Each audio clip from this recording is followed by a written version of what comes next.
Going live. Going live. Going live. All right, and we're live. What's going on, guys? Patrick here with Window Tinting Business. It's not Window Tinting Business anymore. It's Patrick Latman, the YouTube channel. I'm a little bit late, but we're going to go ahead and be watching and reacting to TintWiz's interview with Patrick Fransko. We're just going to be watching and kind of seeing what they have to say and kind of help spread the word. I think it's going to be a good thing. So let's go ahead and get started here. Let me get this going. I have it pulled up right here. Boom, full page, full screen. Okay, here we go. Let's get going and let's talk about this. Here we go. Share screen. Full screen. Share. Boom. Here we go. Oh no. On your phone. Here we go. With like 2 clicks maybe, right? And to Facebook and wherever else you need to go. Absolutely. And I mean, and I think some people... Quick breakdown, guys. If you guys don't know, on the left, it's Eric from TintWiz, and on the right, it's Patrick Fransko. He runs Management, and he's just basically talking about marketing and different things you can do with your window tinting business. Let's go ahead and check it out. Here we go. Real rough. It could be on a street corner with cars beeping and sirens in the background. I mean, I feel like, to me, you know, I feel like, especially today, you need to be putting out content on a regular basis. And if exactly feeling like it needs to be too perfect is stopping you from doing that, you need to get past that and just start, you know, obviously there's things you can do, like properly framing up a car so that you don't have a telephone pole right behind the car. And, you know, there's things you could just, basic things you could think about, like not cutting off a bumper by not framing it up properly and things like that. But other than that, I think there's still a huge benefit, and just start, you know, taking pictures, start taking video, and get it out there. Yeah, I mean, it goes in waves. And, you know, if you go back, I feel like if you go back a decade or so, you know, people's content there was more rough. And then it went nicer to where you're watching cars getting PPF and tint. And it's like full movie production, like transitions. And it's like the most beautiful stuff. But with that said, then what really ends up standing out when everybody's doing that is, like you said, the guy who takes their cell phone out and they just film something raw, and you're scrolling through and you're skipping all those commercials that are produced, and you're going, oh, wait, what's this? And you're in there. You feel it's real, you feel it's authentic, and you feel like that's really what I can expect. Well, because go ahead. You hit the nail right on the head with the word, and I would say authentic. I think there's nothing wrong with production quality, but I think when production quality gets to such a degree that it feels like a commercial, I feel like, especially on social media, sometimes there's a disconnect. I almost feel like somebody would rather just, you know, see the shop owner and actually feel like this is a real business and I'm connecting with them, versus feeling like that was. Oh, I'm trying to switch it over here so I can share this with other people here and keep watching this. So I want to keep the questions right here on the right hand side. So let's see if we can do that. Come on, baby. So we can get back to full screen here. Let me see. A great, there we go, 30-second commercial, super well produced, everything like that. But we see that every day. We see that on TV. We see that, you know, everywhere we look, we see well produced stuff. So to me, as crazy as it sounds, I think when somebody comes across just completely authentic, it actually stands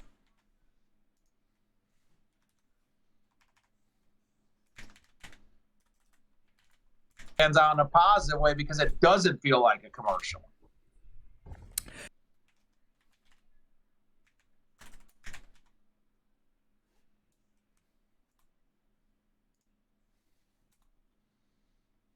You know, one thing I want to mention, we're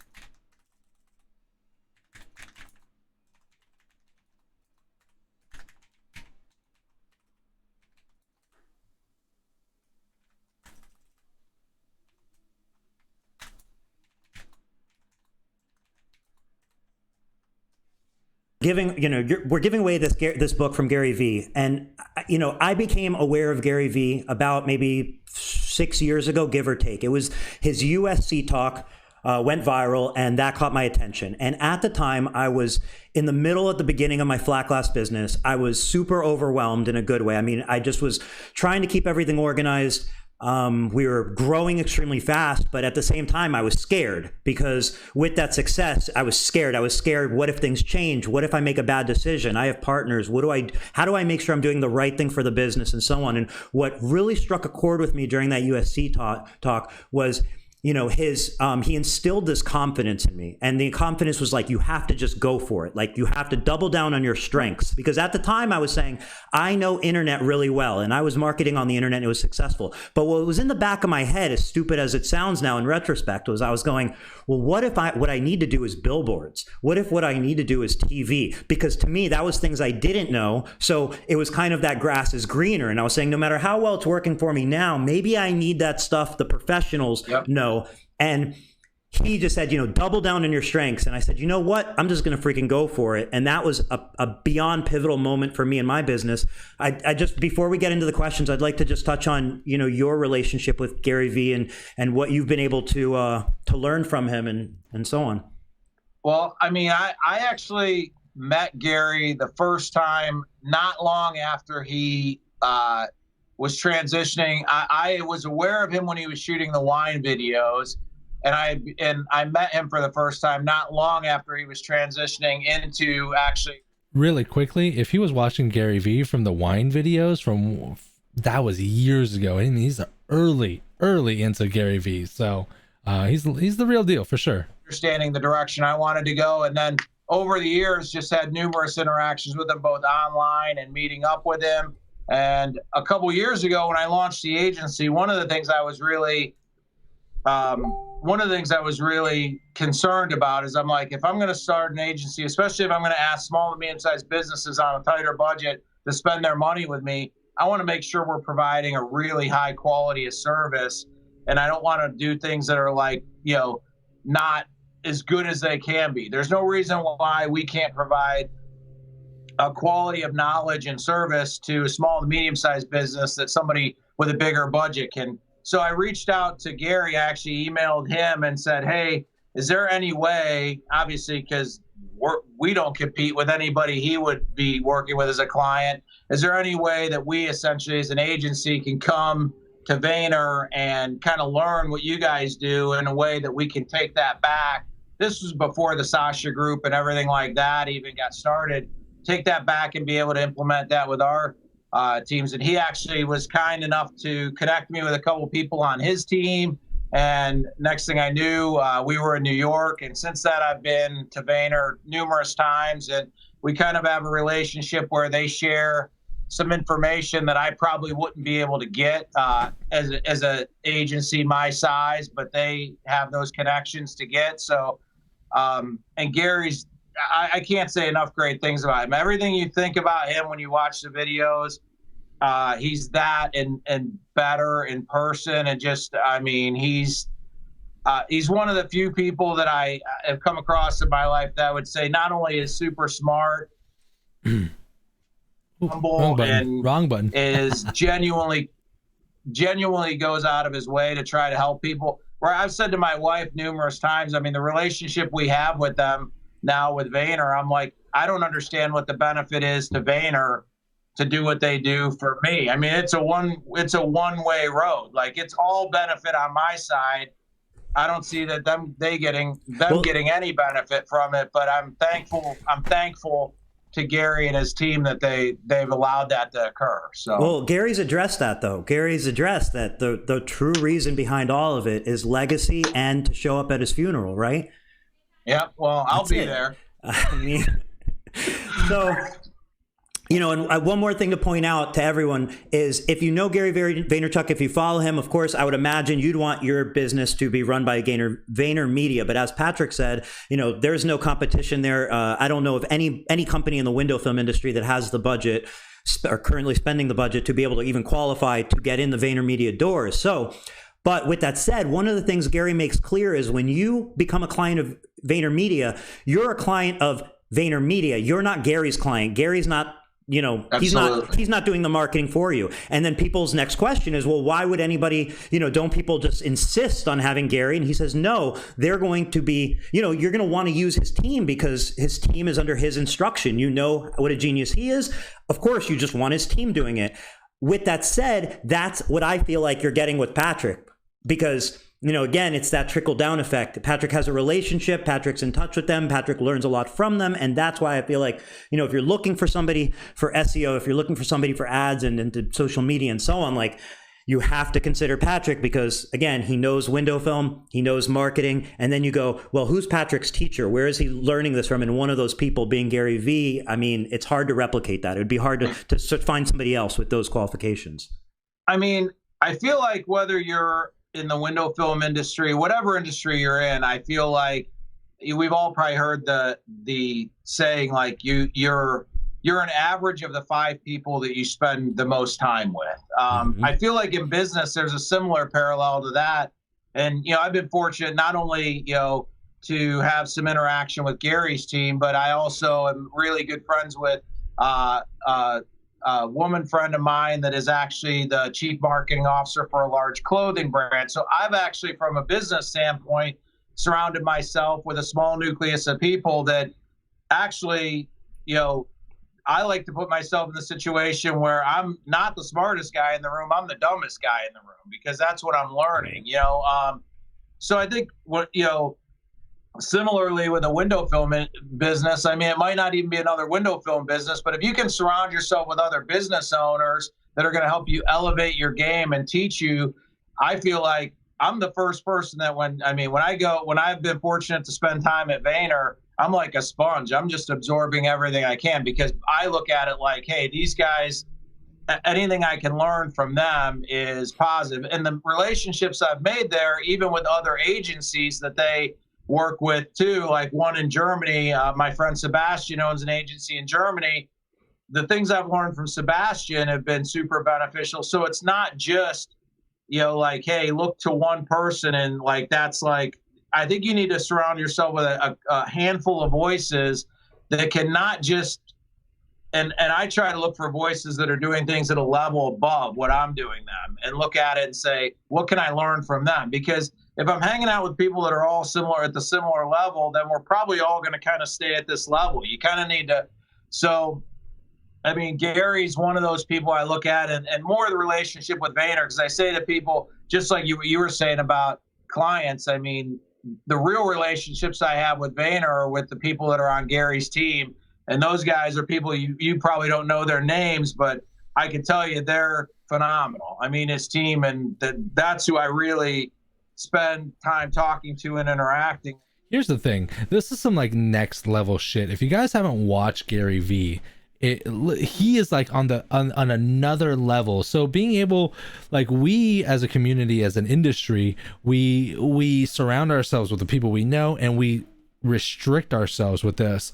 But we got to understand that the window tinting industry is completely different from like Fortune 500 companies like that, like Apple and Microsoft and other companies like that. And we can grow to become a really established industry just like that, you know, with Gary Vee and people like Patrick Fransko, connecting those and getting us outside of the window tinting industry is a way that we're going to be able to definitely grow and become better here. So I just wanted to add that in here, but I think this interview so far is pretty much spot on. Yeah, I mean, back when I started Window Film Pros, it was about 10 years ago, and actually I started it on LinkedIn before I even started it on Facebook. A lot of people aren't aware that there's actually a LinkedIn Window Film Pros and a Facebook one. And a lot of it was just designed to create a space where we could talk. At that time, the only thing that was really out there was the Tint Dude forum. And then people were moving away from spending time in forums, because you literally had to people were spending time on social media platforms, but to go to a forum, you had to make a specific effort to go to the forum and interact there, log in. If you wanted to ask questions or things like that, you had to log in. So there really wasn't anything that was in social media. So I sort of created Window Film Pros to sort of, quite frankly, take kind of the Tint Dude sort of space and take it to a place people were already hanging out. People were already hanging out in LinkedIn, and people were already hanging out on Facebook. So why not give them the room right where they're already hanging out, rather than forcing them to go to another spot? And that was sort of what we started. Now there's a lot of, there's more groups, and I think everyone sort of serves a purpose, and a lot of them have a different cadence and a different voice. But I feel like anywhere you feel like that you're getting good information and it's helping you elevate your game, wherever you feel that comfort spot is, I would say, it doesn't have to be Window Film Pros. It could be one of the other groups. But I'd say, definitely find a spot where you feel like you can interact with peers and ask questions, and you're going to get, good, solid responses and, things like that. And, again, a lot of it is just the ability to, just like what I hope we get into in the questions, is saying there's no such thing as a dumb question. I mean, I think one of the things that I'd like to see the forums, the groups sort of, settle down a little bit on is that you always get some of the people that are like, hey, that's a stupid question, or, but there's everybody started somewhere. And some of the people that are in the groups, my group's called Window Film Professionals, and kind of the litmus test we use is if somebody's trying to make a living in the window film business, we'll allow them in our group. Wow. Now that might be somebody that's 6 months in and they're really learning, just like you were when you were 6 months in, or somebody else. And I feel like they might ask some dumb questions or things like that, but that's part of where they're at in the process of learning the industry. And I feel like one of the things I'd like to see not be happening in the groups as much as somebody that's been doing it for 10 years, making the guy that's been doing it for 6 months feel like an idiot for asking a question, because we were all there once. Right. I mean, there was a time where I didn't know the difference between window tint and saran wrap. It's like I'm talking, looking at a mirror. We were all there once, but so to me, I think we just have to think about it like that.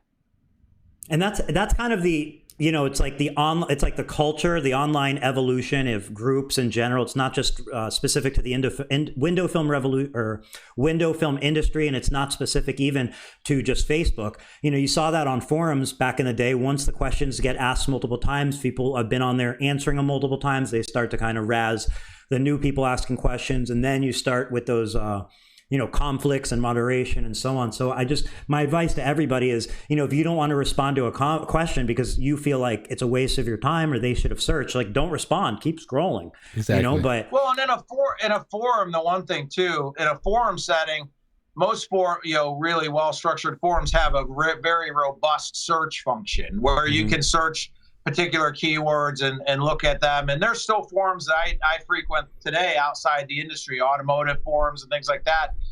But it's a little bit harder to search Facebook groups and things like that. It's not, the search function isn't quite as robust and quite as finely tuned. So I kind of feel like, I sort of maybe understood a little bit of like some of those things where, in a forum, a question's been asked 100 times and somebody just doesn't want to take a moment to search the forum to see if that's been answered. But I think in social media, it's a lot more real time. Somebody's dealing with an issue right in front of them, and they just pick up their phone and tap out a question. And, it's sort of unfortunate when sometimes they get met with some really crude or some nasty responses when all they really want is some information. So absolutely. So in an effort to get as many questions in here as possible, since there's no bad questions, please, if you haven't already, if you could share this video, share it on your Facebook page or share it into a group, that helps others get in here that may not know we're live. That helps get additional questions asked in here, and you never know what question is going to be asked that could be a game changer for your business. So let's jump into those questions. Chris Queen said, Patrick, does your marketing company focus mainly on window tinting companies or so? You touched on that. It's a variety. It's mainly window film. I'm going to see if I can minimize this so I can ask questions and still keep it going, because for some reason it wasn't. Because of my relationships in the very start, we most of our clients were window film. Now I would say it's about 60% window. Come on. Maybe I go back. Hold on. For your business, like they maybe have seen a piece. Come on. All right, I'm going to go back to full screen. Let's see if this works.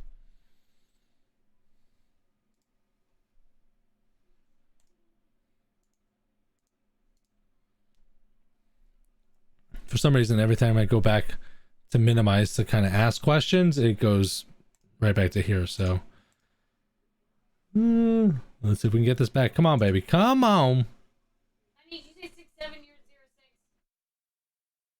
legacy and to show up at his funeral, right?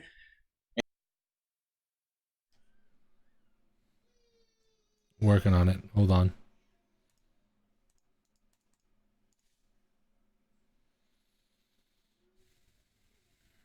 All right, let me try to reload it here.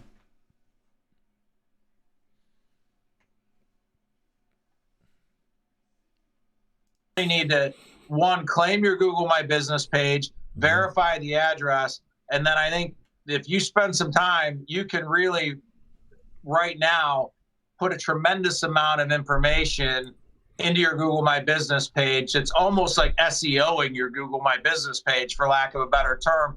The reason that's important is now, if you notice, whenever you do a Google search, even above the Google AdWords, in many cases, you see what's called the map pack. You get the results where it shows the map and it shows you some basic results. That's not driven by your website. That is driven by Google My Business pages. So if you don't have a Google My Business page that's well kept, you're not going to show up there. In many cases, somebody's #1 in organic results, but somebody that's spent a lot of time really fine-tuning their Google My Business page is showing up at the top of the map pack. They're actually showing up higher than the guy that's showing up #1 organically. So the thing I would say to Mike is, and everybody else is, before you do anything else, because it's of no cost to you, absolutely optimize your Google My Business page. After that, I would say, depending on what your budget is, I would say there's still a lot of markets where AdWords can be very effective. I think dollar for dollar, I still think it's hard to beat Facebook ads. I feel like even though they've gotten more expensive, and when I say Facebook, just please understand interchangeably, when I say Facebook, I'm talking Facebook and Instagram. I mean, you do the ad buy in the back of Facebook for both platforms. So, I would say a combination of Facebook, Instagram ads, and even if you don't have any money to spend on ads, I would say then just increase the frequency of your posts. And the other thing people don't understand about Google My Business is you can actually post to Google My Business too. And what I would say is anytime you're posting to Facebook or Instagram, be taking that content and putting it on your Google My Business page as well, because Google loves nothing more than people using its platform. The more you use their platform, the more they sort of give you,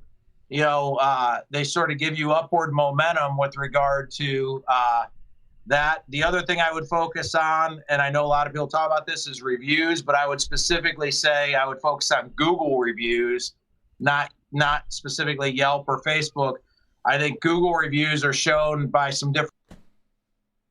Damn it! I did something. Come on. If I lower the quality down, no. Come on. That's the thing with Facebook. I run into this all the dang time. Like, it's just sluggish for me. Effort to get more reviews, try to follow. I can do it this way, but then I don't see the absolutely. comments. I agree with you 1,000%. And here we go. For anybody out there that says, I haven't touched my Google My Business page in forever, or I've never touched it. So this is how it works. You can go to google.com, type in Google My Business page. The link will come up for you to log in. You're going to log in or reset your password. And from there, you'll see it'll be very clear what to do, where to upload pictures, where to add your services, where to add your description. And if you feel like you're not a computer person, I'll tell you, it's probably easier than using Facebook, and over 100 million other businesses have figured it out. So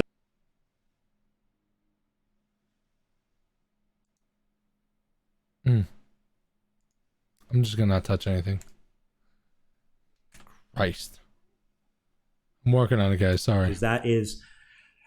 Google My Business is game changing. Jason, go ahead. I was just to say, it's critical. If somebody were to ask me right now, I would tell somebody if they had no budget at all, they were just like, I don't even have money to build a website, whatever. And they said, what is the one thing I can do that will have the biggest impact on my business? I would say, create a Google My Business page, verify your business, complete all the information, every bit that you can, and start collecting reviews. Yep. That doesn't cost you a dime other than your time. And I would say if somebody told me what is the one thing I can do that will have the biggest impact, I would say that. So if you're not doing that, but you're doing other things, I think you're sort of missing the boat. Yeah. And if one of those other things is like just posting on your Facebook page, kind of For those of you guys that are watching, if you guys have any questions, concerns, shout outs, and you guys want to ask Patrick Fransko, we are watching this live right now. Type it in the comments below and I will relay it to you guys. is what you just mentioned. Or to them. Bring you customers tomorrow, because one of the biggest factors with Google is location, like you said. And if somebody's close by to your business and you're on there, you're not on there, that's the difference between them being pointed to your business or them not being pointed to your business. So absolutely. Jason Thomas said, it's not a question, but he said, Patrick is the man. I was with him from the beginning till my health failed. I stand up for a stand-up human for sure. So Jason, I hope your health is doing better. And thank you for, the kind words about Patrick. Yeah. Thank you, Jason. Matt Blackmare said, hey guys, I just got to say it's been nice seeing Pat much more involved in Window Film Pros group with questions and projects. Ain't that the truth? Since the new year, at least from my perspective, you have been a lot more active in there. And I got to say, some of the questions that you've asked in the Window Film Pros were like, they're just so valuable. So if you haven't been looking at those, like they're really, really great topic of conversations. I'm going to ask a question that I asked before, so I'm going to type it in right now. I would say, I was just talking to some of my employees earlier, and I said, it's kind of like the shoe cobbler's kids have no shoes. I kind of felt like for a while our business was doing really well and we were growing, and we're certainly blessed with our business growing and it's been doing phenomenal. But oh my God, I can't ask a question without it going crazy. Forget it.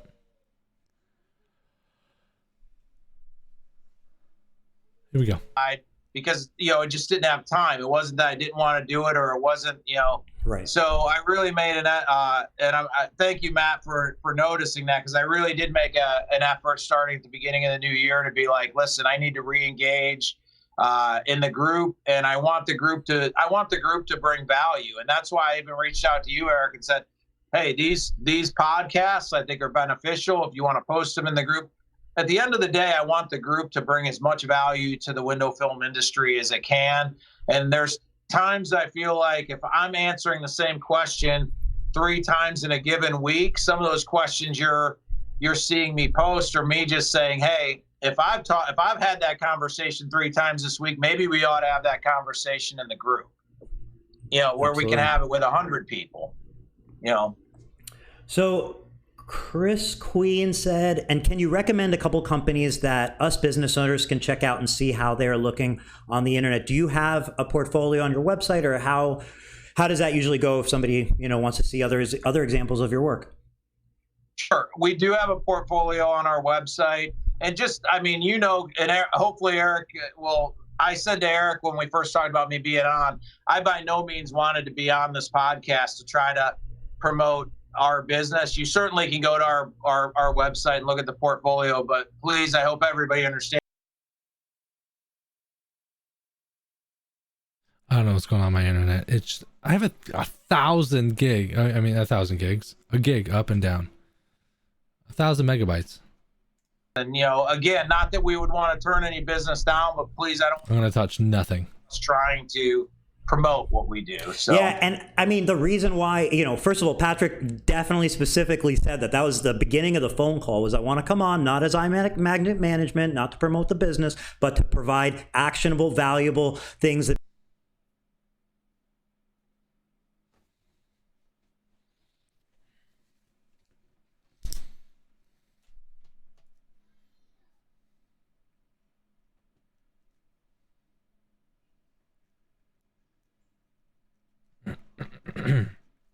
I don't know what's going on. Let's do it again.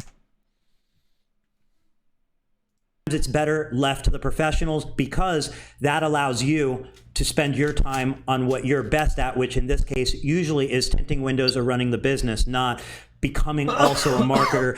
We can make videos and teach people, hey, this is how you tint your own windows. But at the end of the day, a lot of people would be better off doing their job and dropping off their car or their home to get their windows tinted by the professional. So not a promotional thing, but kind of still good advice to hire somebody that knows what they're doing. Well, I think that a lot of the clients we work with in the window film industry, I would say, are people that are very sharp people that if they put their mind to it, could definitely understand the proper things to do and ways to properly do digital marketing. But you hit the nail right on the head. A lot of times it comes down to, if you have a given number of hours in a week, you know, and you have the ability to do flat glass installs. Say you have the ability to hang, you know, 800 square feet of flat glass in a day at, you know, $7 a square foot. Is your time better spent doing that than spending a day a week at your shop? You know, like, so I feel like a lot of what we do is not, you know, Google's an unbelievable resource. If you're willing to spend time on Google and search, you can learn pretty much anything, for the most part, that we've accumulated over the course of me learning things over the years. And, you know, I've aligned with people and spent a lot of time, you know, just like window pro people fine-tuning their craft. But there's nothing that's like, there's no secret sauce that you can't possibly find out. It's just a matter of spending the time. The difference is, you know, as a business owner, or is that time well spent to spend that amount of time to really learn how to do it properly, or you're better served like making money doing what you do really well and paying somebody, not necessarily us, but somebody that's competent to do a good job for you. So and those who know what to do, like yourself, know, like you said, there's no secret sauce. Typically, I find that the people who try to lead on that there's some sort of secret, and it's a secret, don't know what they're doing, and they're trying to sell the secret. Because, you know, if you know what you're doing, you just know that you have to know it. It's not common knowledge. But once you know it, you realize a lot of people know it. It's just execution, and also knowing what's going to be next and what's going to be next. You can literally learn how to build a house on YouTube, but it doesn't mean you'd want to build your own house, you know? Yep.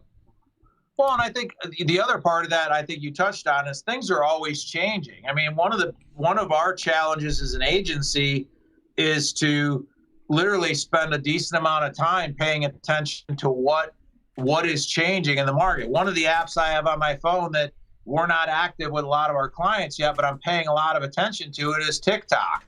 And it's funny that, you know, I'm an older guy with TikTok on my phone, but it's not because I need to understand what's happening with TikTok, so that as that starts to evolve, if it does, I can advise my clients of how they may want to interact with that platform and how it may fit their business or not. The only way you can do that is to actually be on the platform and figure it out and learn it. It's not like, so I think a lot of what our business does is literally, you know, most 80% of the time focusing on what we need to do today, 20% of the time looking at the horizon and saying, what do we need to be doing tomorrow that's different than what we're doing today? Because I'm not a fortune teller. I don't know what's coming 6 months from now, but I can guarantee you what's coming 6 months from now is going to be different than it is today.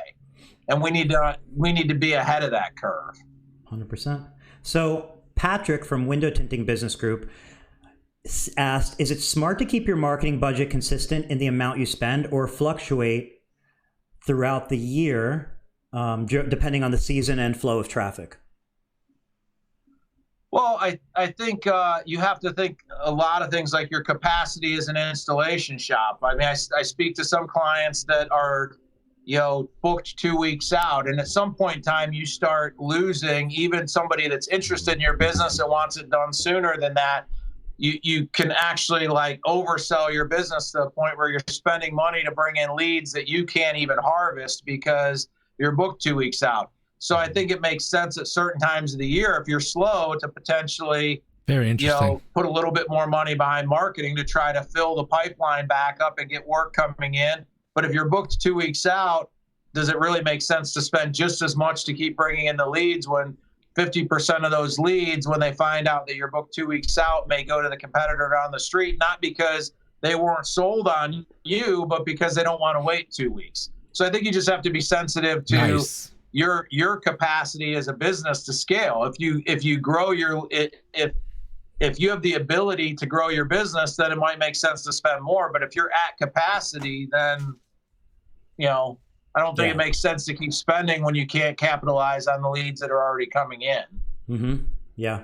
No, I think that's. I don't know if that answered Patrick's question, but absolutely 100%. So I would say I would be more an advocate of fluctuating your marketing spend based on the demand in your business. And again, you also have to take in, like, if there's a storm like ravaging the Midwest, and I have a client that's in the Midwest and they're in the middle of a horrible snowstorm to where people are going to be snowed in for a week, it probably doesn't make a lot of sense for us to dump a whole bunch of money in, even if they're slow, because for the next week, people aren't going to be getting out and coming to their shop to get. Okay, reload this. I keep reloading it. I don't know why. So if it's like, hey, let's just pull back on the budget this week so we could double it next week when things are back to normal, I think that makes more sense than just continuing to spend methodically, even when it doesn't make sense. Makes sense. And a lot of the ad budgets too, I'm sure fluctuate just based on. Okay, for the fact that I literally, you saw me guys just type it in here and I just dropped it on him and he answered. I mean, that was a perfect answer. It really was. Because I really didn't know whether should you be consistent or should you fluctuate it depending on volume. Like wintertime, should you do more advertising? Summertime, should you do less? So I mean, that really shows and reflects on Patrick that he has background and knowledge in this and he's experienced this, exactly why he was able to answer this so quickly and so efficiently. So it's going to take a longer time to pay you back, but probably have a bigger and longer evergreen benefit, whereas you could starve waiting for that to fulfill itself, whereas the ads can be more immediate and together they fill in both spots. Yeah no, I think that you have to always, obviously it doesn't make any sense for us as an agency to be talking to somebody about doing long-term SEO type, building out pages on their website and things like that when they're like, listen, I'm worried about making payroll 2 weeks from now. Right. Then it's like, we're down to like straight right hooking. Let's get some business in the door. Right.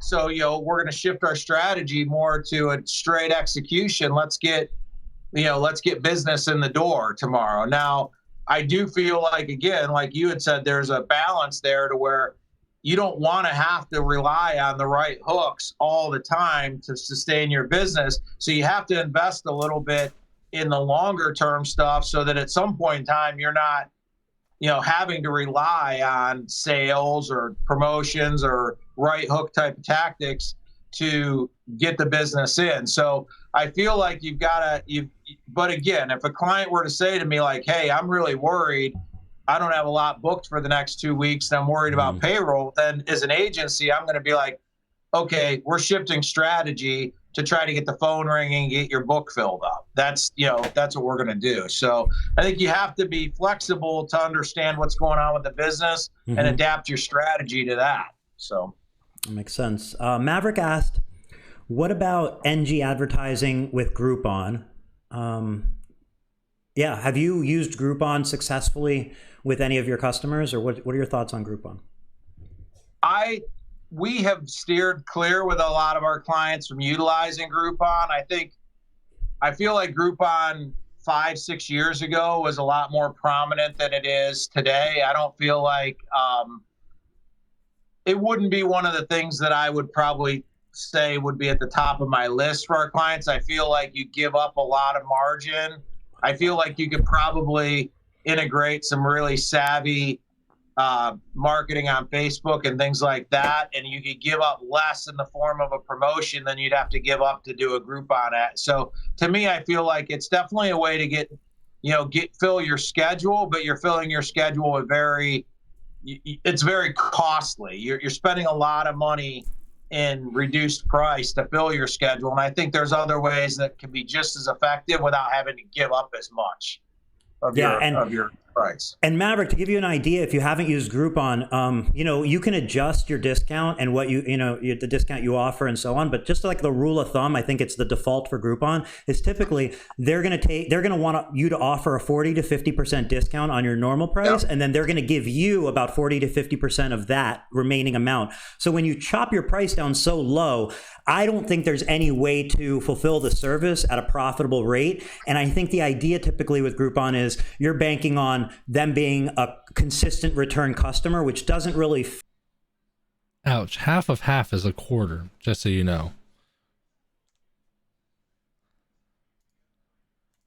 At that point. I agree 100% with that. I think if certain businesses, Groupon works really well because you can give them the promotion once and get them in to try the business. And then they might, if it's a barber shop, whatever, they may be back every 4 weeks to get another haircut. Or if it's a restaurant, now you've become one of their favorite restaurants and they're coming back on a regular basis. We typically are seeing a customer every maybe 3 to 4 years, but even if they're thrilled with your service, you may not see them, for another couple of years. So to me, I don't feel like you get that same return. And when you do the math, like you said, let's just use a $200 tint job as an example. Let's say you're giving 40% off. So now you're down to 120, and then Groupon wants another 40% of that. Mm-hmm. So now you're down to, okay, you're getting $60, $70 for a tint job. And my point earlier was, I think if you were to run a sale boosted in a particular way on Facebook and offer your $200 tint job at $150, you could get just as much activity and you're only giving up $50 rather than $130. Mm-hmm. And one strategy I can't vouch for this, but I in my head I know it would work with Groupon is, if you think a comparison with a restaurant, like typically a Groupon for a restaurant, the most common would be a free like a discounted appetizer or dessert or something along those lines, or maybe even one meal, but they know you're going to be dining with multiple people, so they're able to kind of get you on the rest of the service. They're not discounting the entire service. So maybe something that would work would be if you run a Groupon for something like a windshield coating or a sun strip, because then you're discounting one part of it to get them in the door. It doesn't really matter what's a sun strip cost you. You could say it's a $50 value, you'll do it for 20, but what is it really? And once you get them in the door, now you have some options. Maybe you sell them on a paint correction or a detail or a tint job if they need it, or a windshield or whatever it is. No, that's a good point. We really haven't went down the Groupon road as a primary strategy. And again, the other reason I feel is I feel like it was probably at its peak.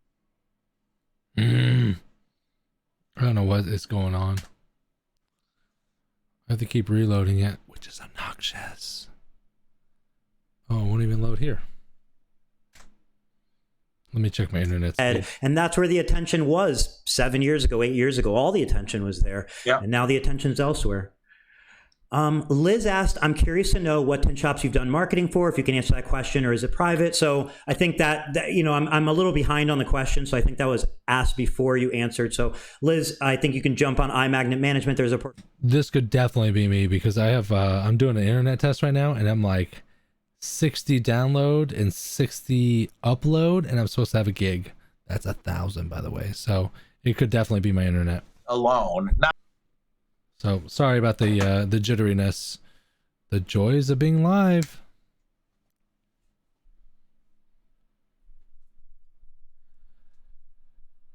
Come on. Enough on there for you to get an idea of what we've done. So Jimmy Dean Velasquez asked, what do you think is more important, amount of content or quality of content?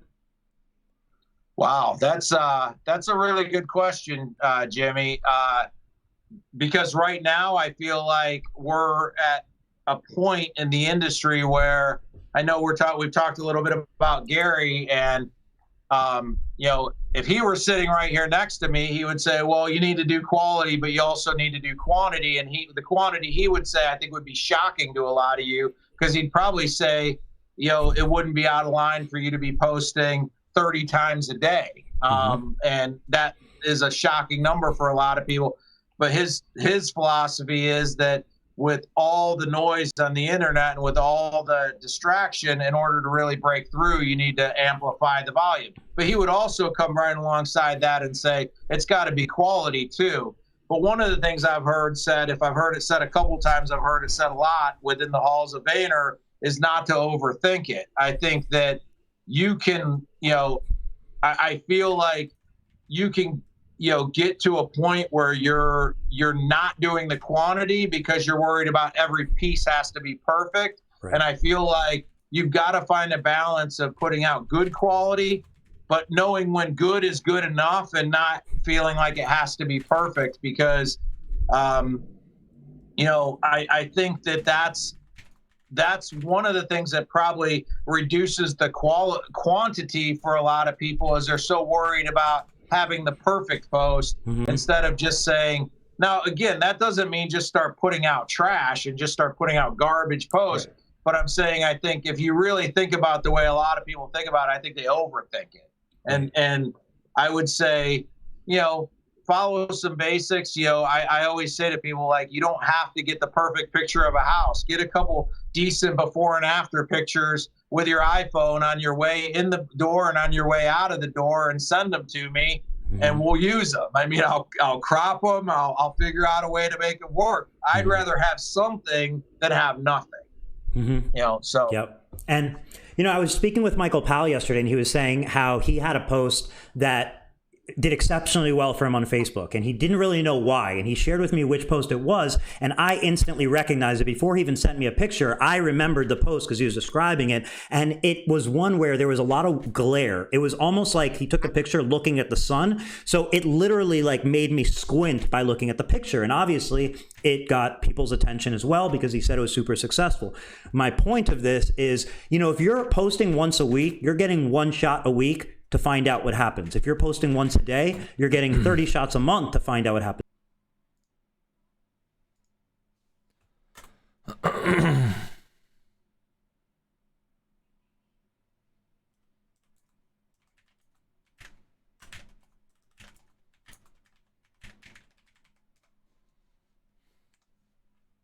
God, that's the drama I'm talking about. People trying to pick fights in the dang comments. Really understood the market research and had a knack for creating content that really captivated somebody's attention or something like that. However, the benefit of living in the day we do today is you can almost apply, you know, for lack of a better term, the scientific method to marketing. You could say, okay, I don't know what's going to work. I don't know which picture is going to work. I don't know which, you know, text is going to work. So what I'm going to do is I'm going to push several things out there, and I'm going to let the data tell me what works. Look what Matt said over here, shotgun approach. To figure out what's going to resonate with Eric. So what I'm going to do is I'm just going to run what we call internally here at iMagnet. We're going to run the experiment. We're going to use our best knowledge. We're going to try to put a good piece of content together with a great piece of copy, and we're going to run it out there. But we're also going to run out additional things, because we realize that we're not going to fall in love with one idea. We're going to run the experiment. We're going to let the data tell us what's working. Then we're going to modify the experiment based on what the data is telling us, and we're going to rerun it again. And we literally joke here that it's like we just, you know, marketing is essentially a series of just one experiment after another and just letting the data tell you how to modify. And we're fortunate that we live in a time where you can do this and the data is live. Like on the back end of Google, the back end of Facebook, you can tell within days whether something is working or not. You can pull the plug on something that's not working. You can double down on something that is.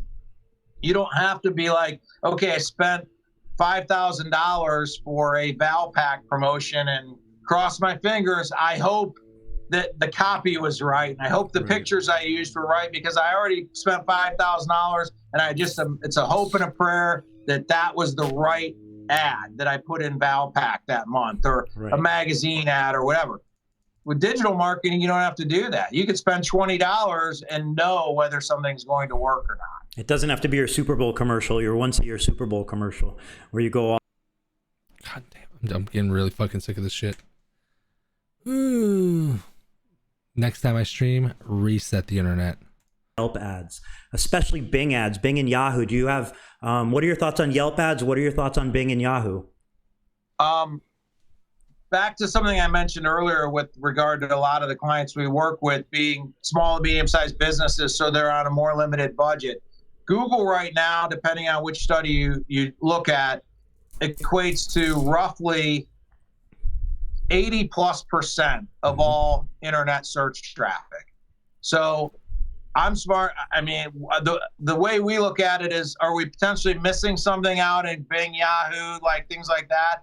Potentially, but we look at it like with the budget we have to spend, I'd rather go all in on the platform that's 80% of the search traffic than worrying about maybe something I'm missing over Now, I guess you could look at it if you had a really limited budget. Maybe you could really do well on Bing, where you might not be able to get as much traction on Google because there's Right. more competition for the ads. Right. But I still look at it like, if you're number one in a spot where nobody's looking, who cares? Yeah. Well, if you break it down out of 100 people, if Google's, let's say, 80 and Bing is 10 and all the other ones combined are another 10, out of 100 people, 80 people are looking at Google. I like my chances of being in front of 80 people versus being in front of 10. Yeah. Yeah. And, one of the things I found in the past was that, like you said, most of 80% or so of the traffic is on Google, but that opportunity, like you mentioned, on Bing and Yahoo then becomes, hey, you might not even be able to spend all your budget on there because there's not enough searches. But the ones that are on there, there's probably a lot less competition. You're going to find your cost per click lower. So I think it's worth it, especially if you already have a Google campaign set up. Bing allows you to import your campaign from Google AdWords, so you don't have to really do any setup. So I think it's a good one. He also mentioned, go ahead. I do agree with the one thing you said that I think is key, though. Like you had mentioned, if you're already doing Google, doing Bing as an add-on to that, I would agree with you 100% there. But I'm saying in general, a lot of the clients we work with, they're working on a limited budget. So it's like a matter of, I would never recommend somebody doing Bing instead of Google. Right. If they want to do Bing on top of Google, I would say, yeah, let's talk about that. But I wouldn't say, take money out of Google and put it into Bing. I wouldn't do that. Okay. And then as far as Yelp goes, I mean, my thoughts on Yelp are a little, I think Yelp is one of those where like Yelp ads become valuable if you have to have a good profile. However, if you're a new profile and you run ads, you're going to get nothing out of it because they're going to see your profile. They're going to see you're new on Yelp. That's not why Yelpers check Yelp. They check Yelp for experience, to read other people's reviews and so on. Now, if you blow your competition out of the water, you have 500 Yelp reviews, everybody else has 10, you're probably not going to get that big of a value from a Yelp ad either, because those Yelpers are probably finding you because you stand out. So I feel like Yelp ads are good if you're kind of in the middle and you're saying, well, I want to grow my, I want to try to get in front of more Yelpers so I can grow that Yelp and I can kind of push myself above. What's your experience with Yelp ads? I got to watch so I don't get myself in trouble. I'm talking about Yelp. I feel like Yelp is, without saying something super like negative about Yelp, I feel like it's very expensive, I think, for what you get for it. If you really break it down to a return on investment for what you're spending with Yelp, it tends to be expensive. I feel like somebody should have a Yelp profile fully built out. Everything you can do on the free side of Yelp, I think you should do. I feel like once you went down the road of actually paying Yelp, I feel like, at least my experience with some of our clients has been that it feels like that, you sort of, it's kind of like going to the chiropractor. It's like, once you're in, you better stay in, because it's like you can't get out. Like almost if you pay for Yelp and then you pull out, it almost seems like your results get worse than if you never paid to begin with. And again, I don't have anything scientific to say, and I'm certainly not claiming anything about Yelp. I don't want to get a call from somebody at Yelp, but I would recommend all of our clients have a fully built out Yelp profile, everything they can do for free. But we usually don't recommend that they spend money on Yelp ads. Okay. Andrew asked, Pat, I need advice. I've traded services with 2 different SEO marketing companies, in quotations, in the last 5 years, and I still get emails daily selling the same. You're missing this previous one. You're missing this, that previous ones did. Am I just giving out free tint jobs? I got lost on that one. All right.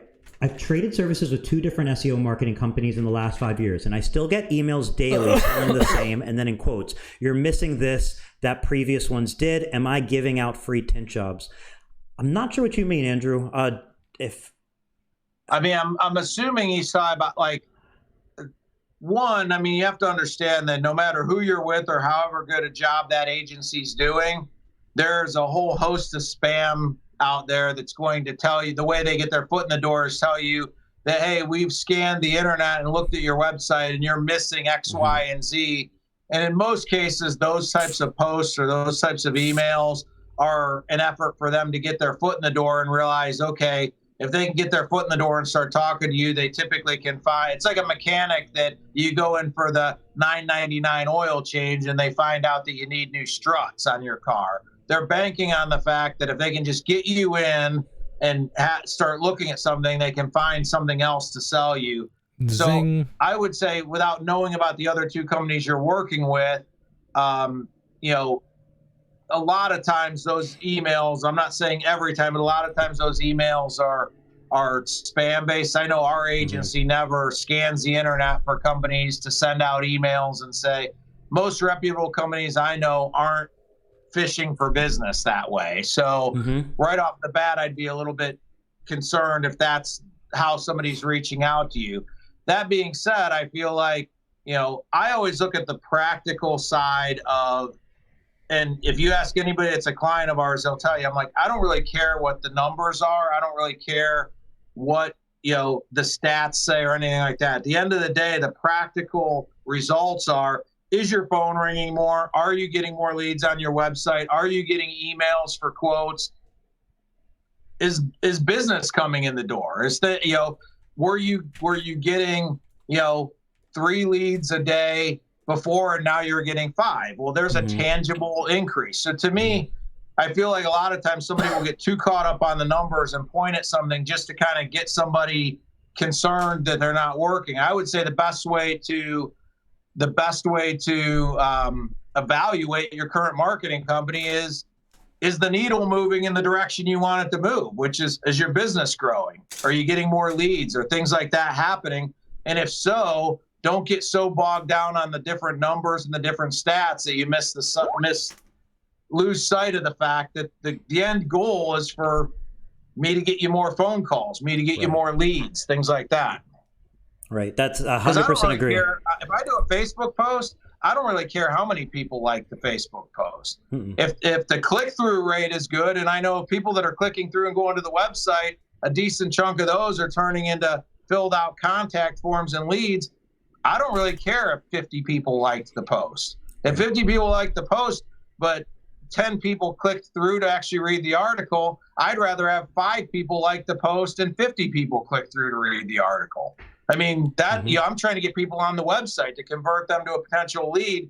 So I don't really try to get, that's why I said a lot of people, I think, get too caught up in looking at the outward appearance of what's happening and lose sight of the fact that what you're really trying to do, the metadata, is the end result should be that your business should be growing. Right. Anybody telling you they're going to add more followers to your page is probably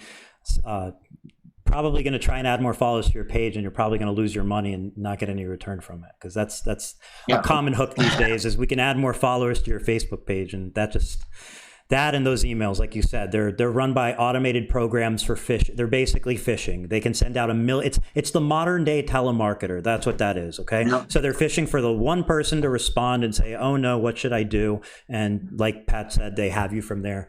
So Louis asked, Pat, are you rocking the new Gary V K-Swiss sneakers? I am not. I do have Gary V sneakers, but I don't have the Gary V 5, if that's what you're referring to yet.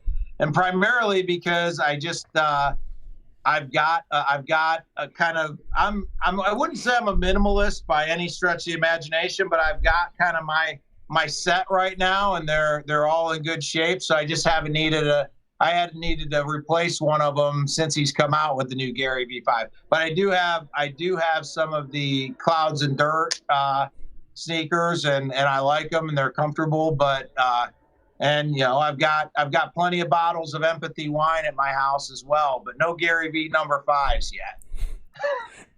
Matt Blackmer said, dedicated cameras are better, but social platforms compress everything to the point where it doesn't matter. And I think that's accurate. Zing. I mean, Matt knows his stuff. And, you know, at the end of the day, once you post it online, the quality is not going to be there. I feel like I see it the most with like Instagram. Take a beautiful video, post on Instagram. It doesn't quite look as beautiful as it did. Exactly. So going through the questions, for anybody who joined us a little bit late, we are doing a giveaway today, a signed book of Gary V's Crush It that Patrick brought along. And You can enter simply by asking a question in the comments. Currently, we have a list of about 39 entries already from all the questions that's been asked. So if you have a question, now's the time to ask it. And then at the end of the live stream, we'll be on screen picking a random person to win that book. Jimmy Dean Velasquez asked, what about content that doesn't necessarily contain pictures or video of working on the car or finished product, more so to inform and educate potential customers?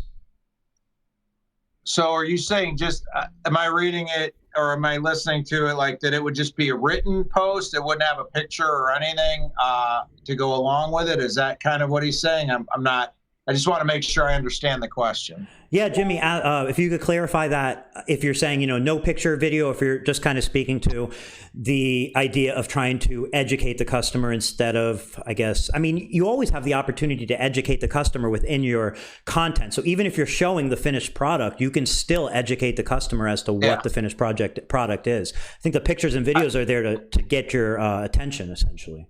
I was going to say, I mean, one of the things I would say is I certainly feel like if you have a really strong following that follows your posts, you could definitely get away with doing just text that's really solid text.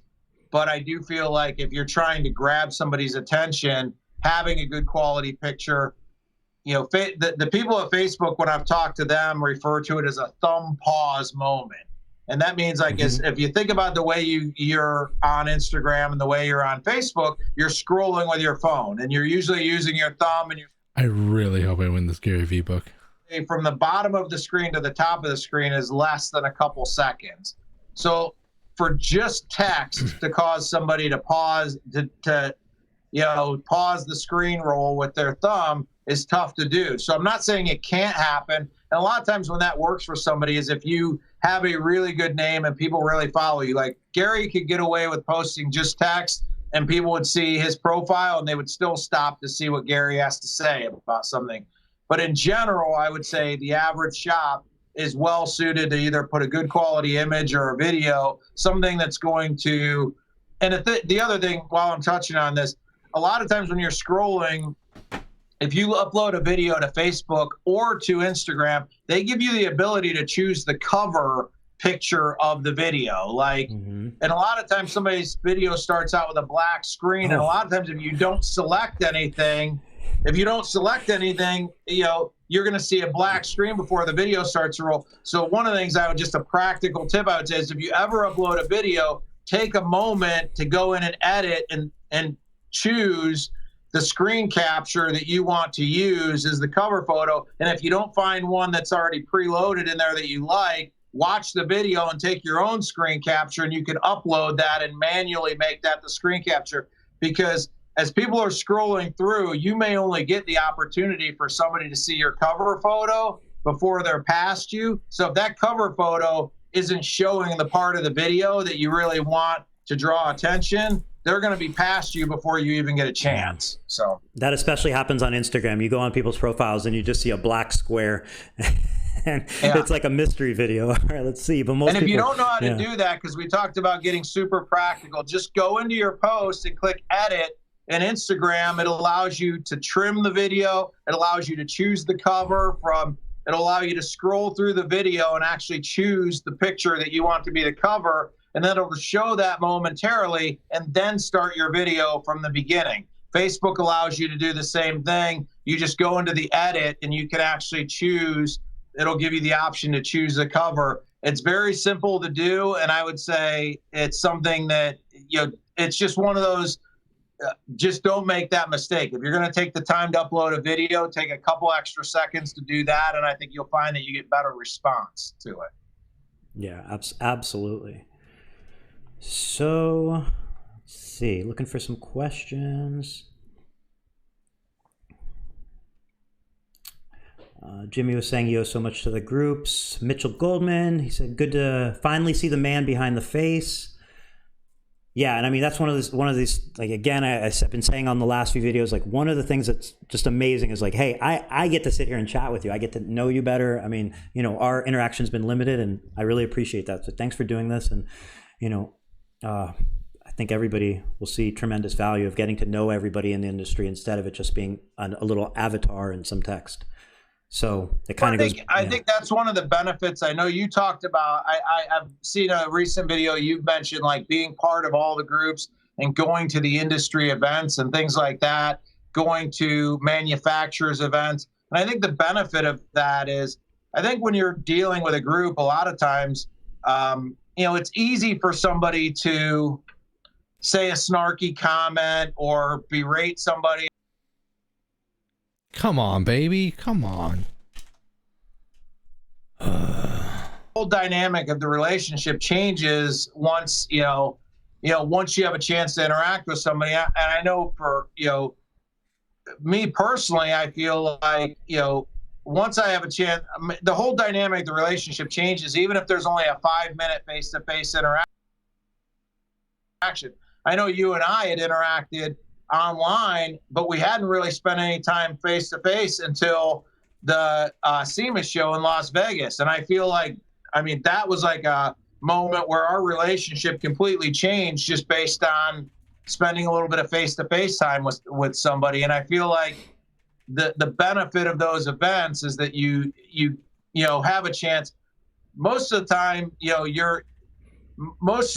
if you have a bad feeling about somebody in general, it's probably not as bad as you perceive it to be if you actually spent some time talking to somebody. And a lot of times there's just a miscommunication. It's hard sometimes in a comment to get tone across and inflection across. And I think sometimes comments are read in a way that maybe it wasn't how the person that posted it intended. So I feel, like things like this give us an opportunity to talk. It gives an opportunity for people to see you, see me. And I think it puts it in a different light and it becomes more personal than just, a profile picture and comments being written. 100%. So Mike Powell said, I've tripled from Google in 60 days, but Facebook post with a boost has been key. And then Adam said, Google My Business is key, coming from a one-man band. Let's see.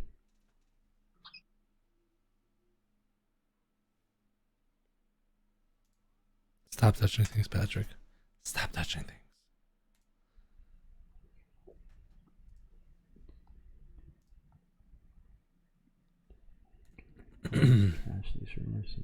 So Mitchell Goldman asked, I've heard rumors that Pat started the Window Tinters United group. Can he confirm or trash these rumors? Simply yes or no would be nice without getting into detail.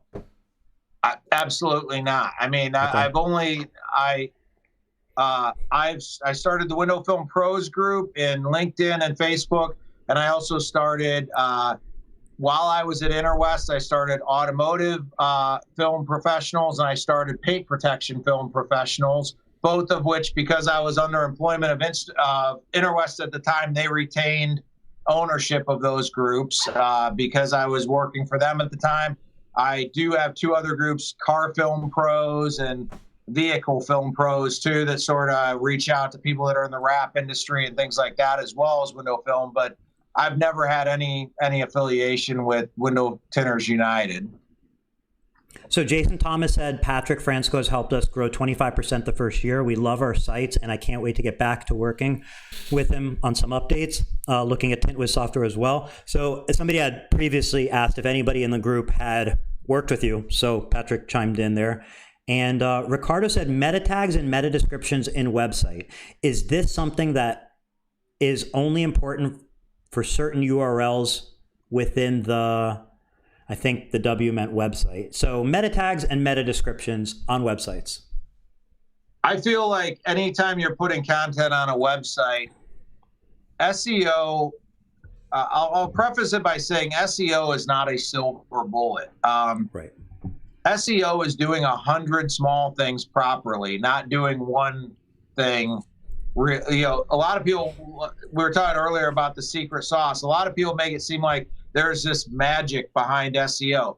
SEO is pretty straightforward. It's doing 100 small things properly. I feel like meta descriptions and meta tags are some of those things. If you're creating a piece of content or a page on your website, you want to turn over every rock you can to extract the most value you can.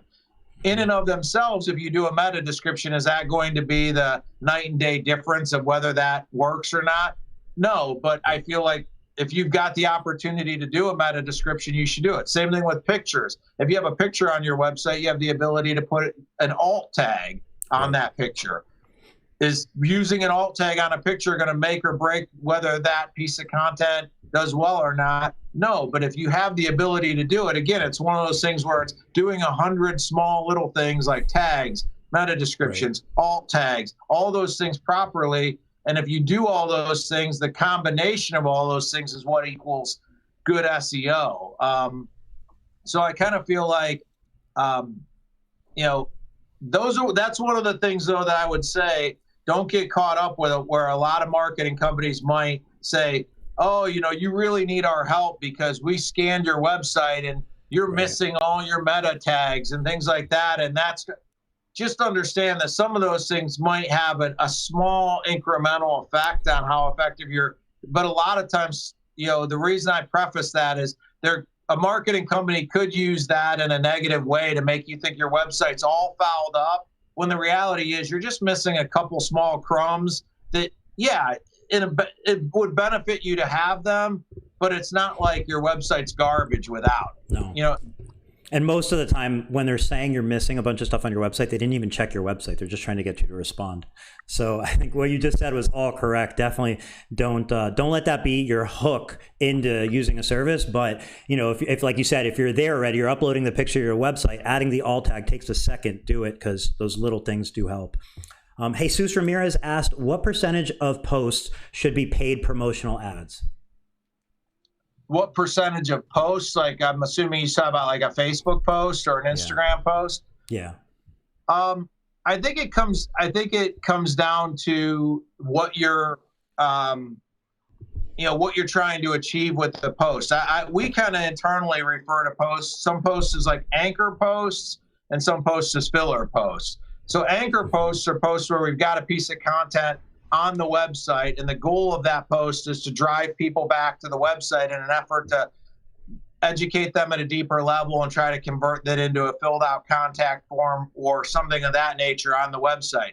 Filler posts are like, in addition to an anchor post, you may put a couple posts in to where you just want, it's kind of like, hey, I'm still here. Hey, here's a job we're working on and things like that. I don't think it's necessary that where you would necessarily promote every filler post you're putting out there. I think some of that is just keeping you out there and keeping you in front of people. I do think if you're going to take the time to create an anchor post, it does make sense to promote that post and drive people back. A lot of times what we do now is we will create an anchor post and then create a variety of filler posts around it designed to point back at the anchor post, if that makes sense. So we're taking one piece of content that probably took spent some time on creating the copy and things like that, but we're getting the most mileage we can out of it by creating some filler posts that point back at that. So to answer your question, Jesus, I would say if it's a post you've spent some time on and you really want to drive activity and put eyeballs on that post, I would say spend the money. If it's just a post to show, check out this Honda Accord we tinted today, I'm not so sure I would spend a lot of money. Now, what I would do with that picture of the Honda Accord on Instagram, I would absolutely spend time to hashtag it properly. On Facebook, I would absolutely spend time to, geotag the location and find areas where maybe a lot of times we've even, like if it's a Honda dealer that you've done work for, like tagging the Honda dealer in the ad and things like that, because sometimes the Honda dealer would potentially reshare your post on their page and things like that. So I think there's things you can do without paying that still could potentially accelerate accelerate how many people are going to see the post without actually having to spend money. What a great what a great example you just gave, because, like you said, just tagging yourself, like if you did work at a Honda dealer, or if you're doing a Honda and it came from a dealer and you tag yourself at that dealer, well, what happens is, or you check in at that dealer with that picture, what happens is there's going to be people who are going to that dealer to buy a car that day. They're going to check, let's see, who else checked in, or let's see the pictures from, this dealer. And you're there, like you're getting in front of very targeted people, because who really checks pictures of car dealers other than people who are interested in buying a car? And those people need. And I'm actually amazed at how many times when we've utilized that strategy, that the car dealer, who's a multi-million-dollar company will actually like the post and oftentimes reshare the post because you tagged them in it, and that's just getting you extra eyeballs on your post for free. It takes you literally 5 seconds to tag the dealership, and you just basically accelerated the number of people that are going to see your post by doing that. They're thirsty for content too, so they want to share anything that can come their way as well. So Brian said, solid guy, love working with Patrick. They helped us establish our online presence and branding. We've grown the business sales 50% each year the last 2 years. Thank you, Patrick. So that's Brian's testimonial. Who was that? Brian Haas. Yep. Brian out at Elite. Thank you, Brian, for the kind words. So I thought I saw one come through from about residential and commercial posts. I'm not sure, though. Did you see that one roll across? Not yet. I'm going in order. I think I'm staying in order. Okay. And if I miss anybody and you can tell that I went out of order or I passed it, please feel free. Ask the question again. But in order, Jason Thomas said, has Google changed the rules for advertising in remote areas where we don't have a hard address like in another business town we cover? That has always been an issue securing that. I don't think they've changed the rules if you're paying. I think if you're paying, you can run your ads anywhere you want them to. I think where they've really cracked down on things is we were talking about they're putting increased emphasis on Google My Business pages, and I think they're getting more strict on what they're allowing to qualify as an actual location so that you don't have somebody that essentially creates like in an area where it's maybe a more country type setting where there's bigger distances where a shop might have been able to like procure 8 different Google My Business pages in the past because they found an address to send the postcard to verify it. I think Google's getting better about figuring out which ones of those addresses aren't legitimate places of business and things like that. So I don't think it's if you're paying Google to say, hey, we want to reach this area, it's just a matter of putting that area in the location and they'll take your money. I mean, they'll let you run the ad there, but it's more on the free side with, I think specifically where they're cracking down a lot is Google My Business. And they've really, even like where somebody might go to a UPS store or something like that and just buy like that address and like submit that to Google. Google's got really good at fishing those out, and a lot of times they'll refuse to allow you to claim that as a business. The value of doing that tactic, I feel like, has diminished, like you said, because you could get away with that 5 years ago, but now you're going to invest in building that fake location, and when Google takes it down, you're going to lose all the reviews. And then even riskier, if you have your legitimate location tied to those fake locations and they flag them, sometimes they'll flag your whole account, and it could take you quite a while to get your regular business going back. And when you instantly disappear from those Google spots, those local spots, you instantly start missing out on a lot of phone calls. So I think stick to the rules and don't try to set up fake locations, and it works in the long term. Mike Powell asked, how do we know what the best vid or pick or whatever to boost and promote more? What do we reach in those videos or content or whatnot? So basically, how would Mike know which pictures to promote, which videos to promote, and which ones not to? Well, this goes back to what we were talking about earlier in the example I used of a science experiment. If you have a variety of posts that you think are strong that you might be considering boosting, why not put a small budget behind all of them and run them out there and let the data speak to you? You're going to find that one you spent $10 on, and you got if you're trying to drive people through or clicks, or if it's a video or watches, put them out there and put a little bit of budget behind it, and then watch the results on the back end of Facebook. You can look at the results and see what's performing and what's not. This one might be getting, cost per click might be 15 cents, and this one's cost per click is $1.30 because it's just not resonating. Mm-hmm. Then you kind of you watch the data. So rather than try to be an expert at picking what is the best piece of content, if you have 5 pieces of content that you all think are strong, that you think all of those are strong, my feeling would be put a small amount of money behind all 5 of them, let them run for a couple days and look at the data, and then remove the budget from the ones that aren't performing and put it against the ones that are performing. And that's perfect advice. You know, Mike, one of the things the real big guys out there do, and I'm not suggesting you're not, because this is probably something you do, but what I'm saying is it's not necessarily common knowledge, is, you know, you can make advertising posts on the back end of Facebook that only get seen to the group you target. So what a lot of bigger companies do when they're really trying to put out, you know, paid content that hits, is they're actually putting out multiple versions of the same ads with different text, slightly different pictures, and so on. They're testing which ones respond first. Then they're going out and posting that to the public and saying, you know, and putting that ad spend behind it. So they already know which resonates with that audience and is getting that exposure on Facebook or Instagram before they even do that. So I think the real world application, Mike, would be when, like Patrick said, put a little money behind all 5 of them, see which ones do the best, and then keep putting money behind the ones doing the best. Because if you find that you made a post a month ago that is just killing it and you just keep getting messages, there's not really a big reason to stop spending money on that ad. Absolutely. Keep that ad going.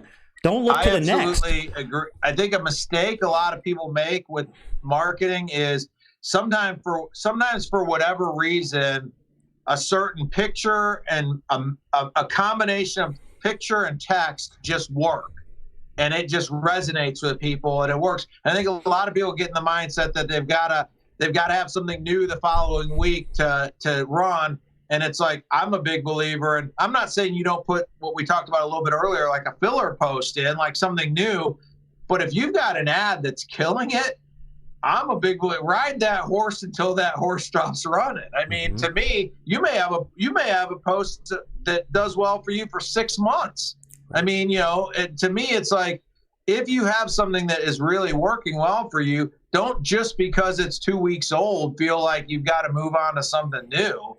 I mean, but keep an eye on it. You'll see the performance start to degrade, and then, you know, pull the dollars when you see it degrade. But if you are really killing it with a post, don't think just because it's 2 weeks old, like, oh, it's run its course, I need to move on to something new. Ride that horse as long as you can ride it.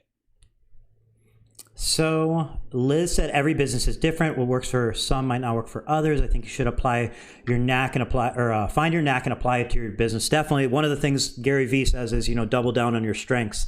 And, you know, there's a lot of different ways to cook a steak, and they can all be delicious at the end. Find the way that works for you and fits your taste and works, you know. Yep. So let's see, looking for questions. A lot of great comments, but I'm skipping over them only to read the questions, just because an hour and 45 minutes has passed, and I feel like if I read every comment and if I interject my own thoughts into all these, we'll be here until tomorrow, and I don't want to do that to anybody. Ain't that the truth? We all know that, right? I made a promise that we wouldn't hit the 3-hour mark, so let's honor. I made a point to say there's not possibly something I could talk about for 3 hours. So. Robert Nelch asked, what do you guys have to say about those that I'm going to give it 30 seconds. 10 seconds. Come on. Yeah, I definitely need to reset the internet next time.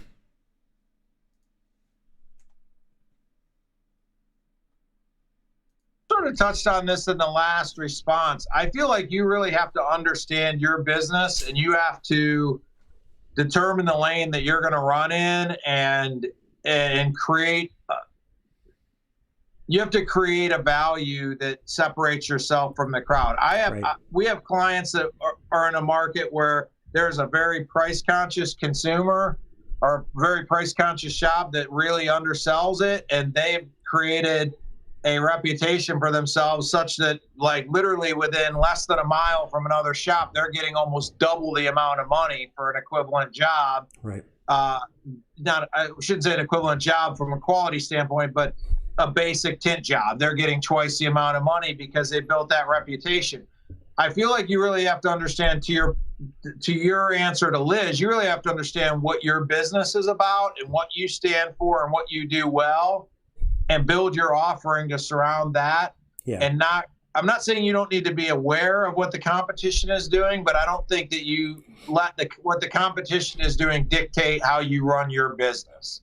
Yeah, I don't think any I'm not trying to competitions. cop out on the. I'm not trying to No. cop out on the answer. It's just, I agree with you. I know that could be tough, though. I don't think there's any, there's, unless you're in a community of like 50 people, I don't think that there's any business that's actually changing the standard price in the area. That just comes down to your perception. So what's probably happening there is you need to take a step back and say, am I even getting enough customers? Maybe the problem is I'm only attracting, a budget customer, or maybe my service is in line with their customer. So that's why I'm being outsold. But I can tell you from personal experience that, when I had a flat glass company, we were going in there and we were always $10, $12, $14, $15 a square foot. And there was always somebody in there at $4, $5, $6 a square foot. And that didn't change anything. That set us further apart. And I always felt that if we tried to race to the bottom and meet them at 7 or 8, we're going to be in the similar boat, and then they're going to get the job. But when we were maintaining our price, maintaining our quality service, quality products, and so on, we would get those.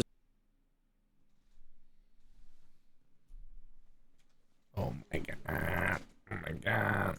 Quote for $6 and not 12, and yours is for 12 a square foot, and so on, and you still win the jobs. Now, if you're not winning those jobs, you have to take a step back and go, is there a difference in my business than the other person's business? And if there isn't, you have to look to ways to add value to your business and add value for the customer. But usually what I think it is you're not getting enough leads.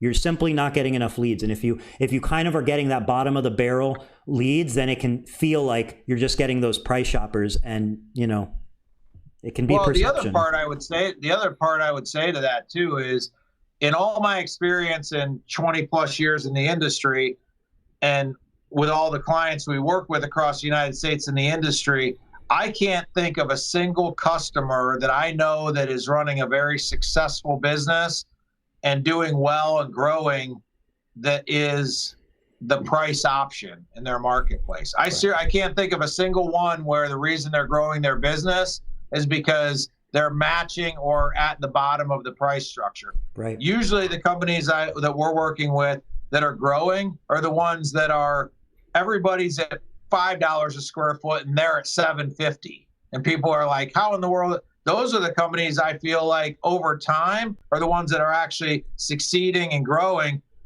I'm grappling to just try to think of a single situation where the price option has actually been the company that's succeeding in a marketplace. I can't think of any. You're chopping your legs off by doing that, because when you are competing on price, guess what? You're not going to be able to afford a quality film because you have to get the best price film. You can't afford to hire people because you have to keep every dollar for yourself. You can't afford marketing because if you do that, well, there's not going to be any money left. So you're literally chopping off your hands and feet if you race to the bottom on price. So you have to factor in marketing, and you have to factor in staff, and you have to factor in savings for the company. And then you're able to kind of have everything, working properly.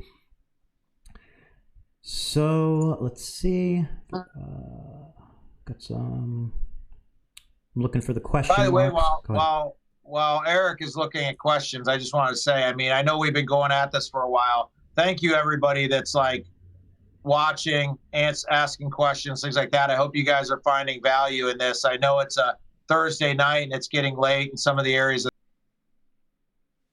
Sweet baby Jesus with this internet. Lord Almighty.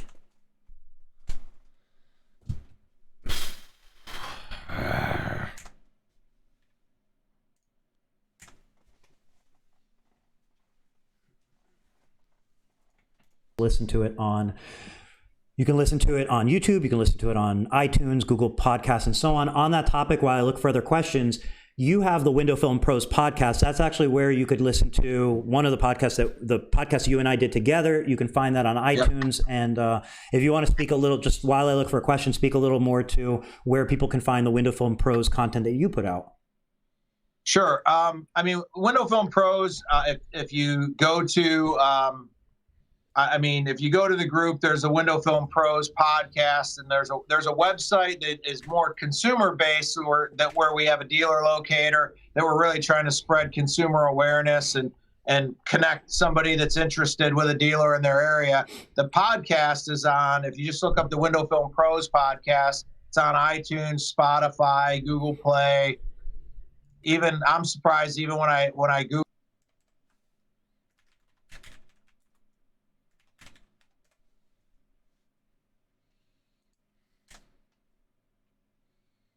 Bros podcast, it's probably on whatever platform that you listen to podcasts on. And there's a variety of podcasts with different people in the industry, from manufacturers to installers and a lot of people in between. So Patrick Boyer from the window tinting business asked, I think, a great question. Considering that Facebook owns Instagram, is it better to go straight to Facebook, considering they're the big brother?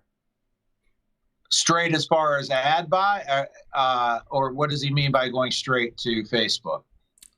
So, good question. If one possible interpretation would be, should you just spend the budget on Facebook instead of Instagram, or Instagram instead of Facebook? The way I interpreted it was, would it be better to run your ads from Facebook or go through the Facebook? I'm sorry, to run your ads straight from Instagram, or to use the back end Facebook ad manager to run your Instagram ads? I would recommend to anybody that's running any ads on Facebook or Instagram to run those ads from the back end of Facebook in what's called the ads manager. Right.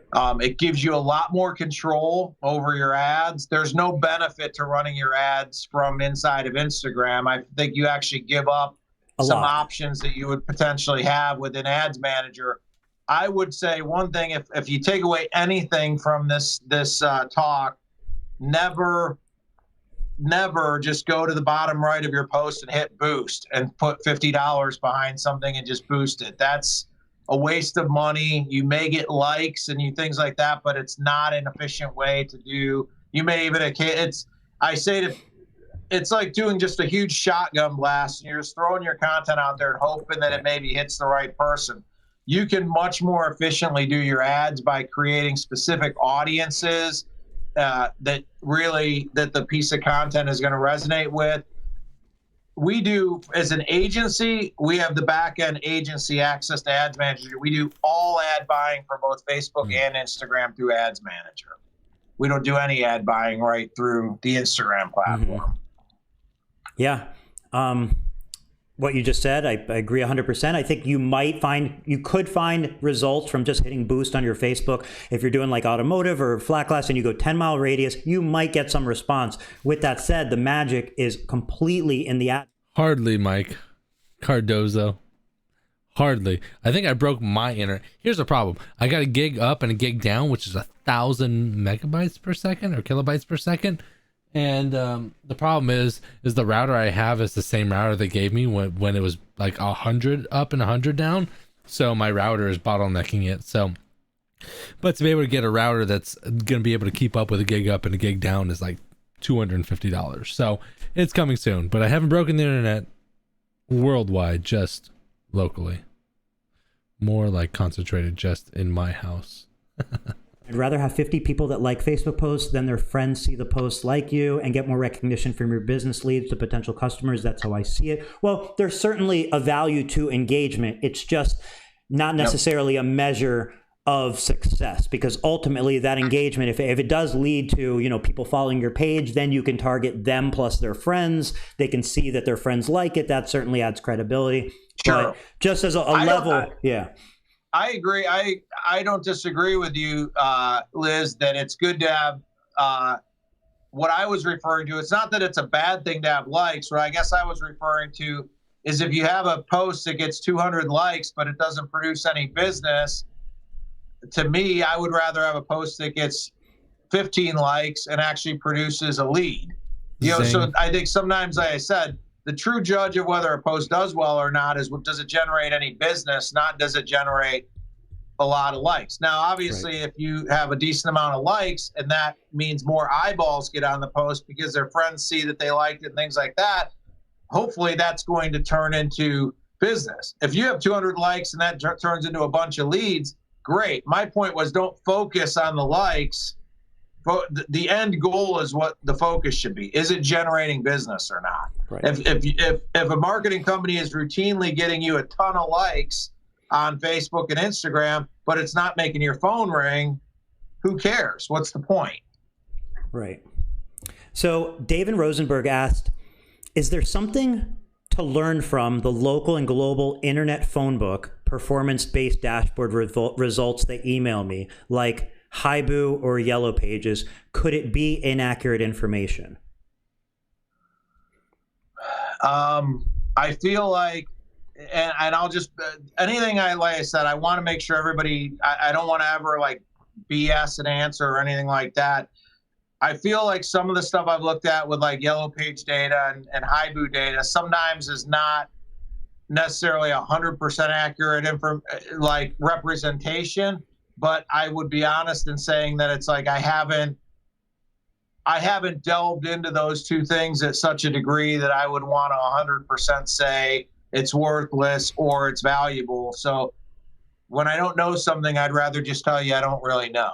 It's not something we pay a lot of attention to. A lot of what we're looking at is just the stuff that's right in front of us. So I'm not looking at, again, we know if what we're doing is working or not because I'm talking to my clients and saying, is your phone ringing more? Are you booking jobs and things like that? So, if that's happening, I really don't care what the HIBU report says. If my client's doing well, right. I don't really care what the HIBU report says. Yeah. Maverick said or asked, where can I learn more about different glass, double pane, single pane on houses, commercial, what type of film to use and so on? Do you think, Window Film Pros is obviously a resource. The Facebook group.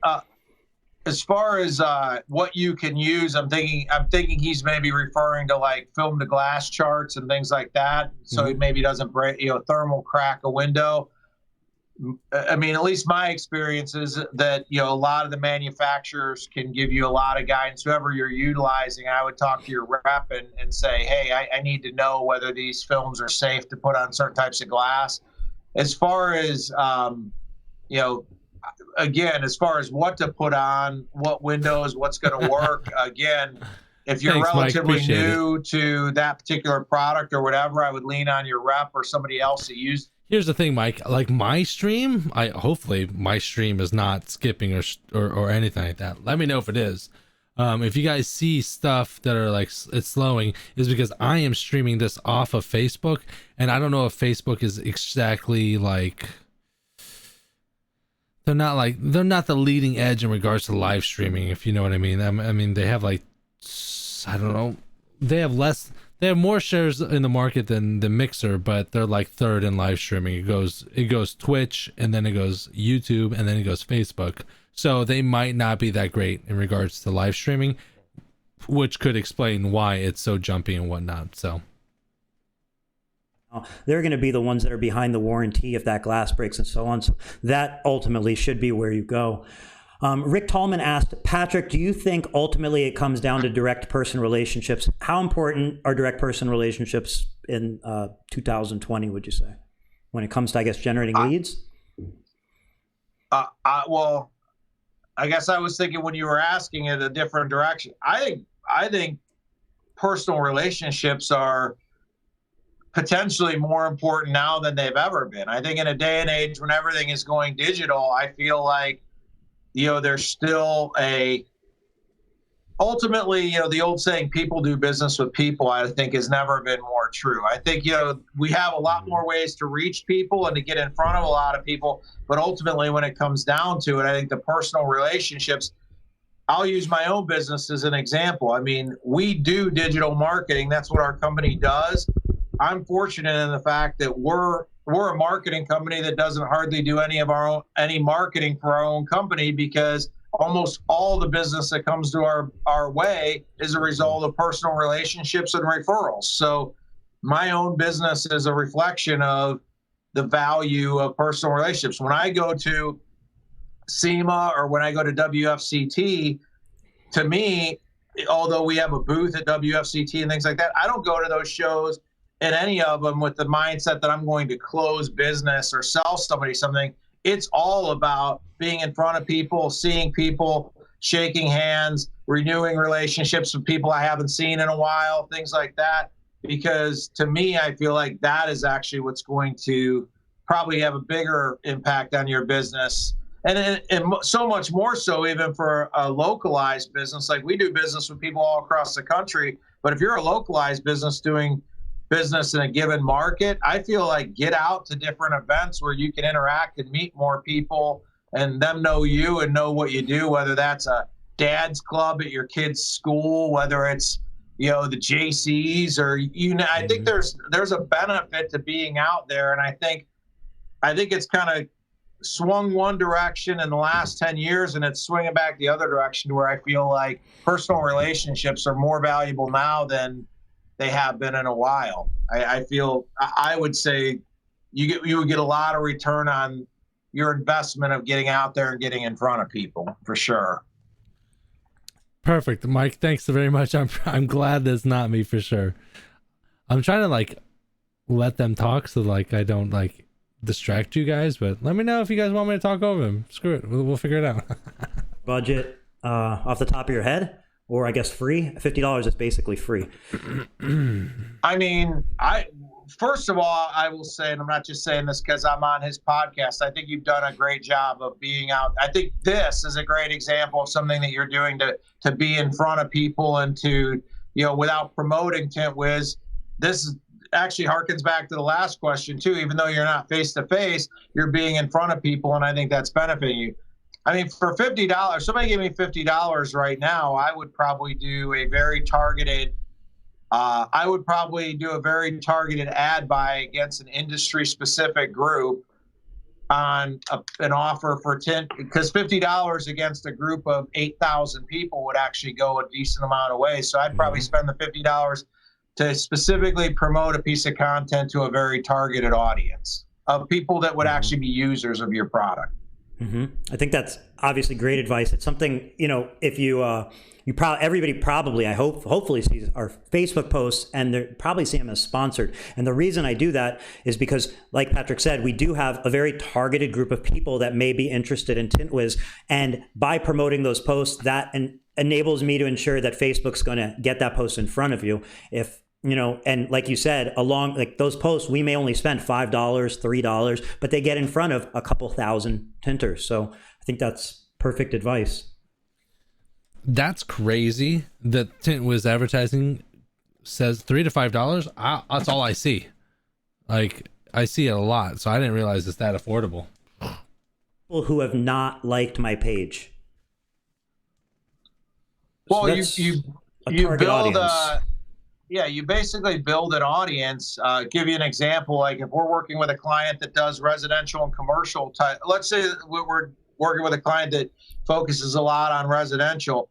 We as an agency are going to go into the back of their ads manager, and we're going to build an audience in a geographic area that we've discussed with the client, which may drill down to not even towns, like just throwing a 25-mile radius. We might be targeting very specific pinned areas within their town where the homes are such that they might be conducive to selling window film. We're also going to specifically target people that appear to be homeowners, not just somebody that might be renting, because typically renters aren't spending money on upgrades to the home that they're living in. We also are probably going to target things like demographics, like probably limited to the top 50 percentile of income earners in the United States. We're probably also going to limit the age. If somebody's under the age of 24, they're probably not a homeowner.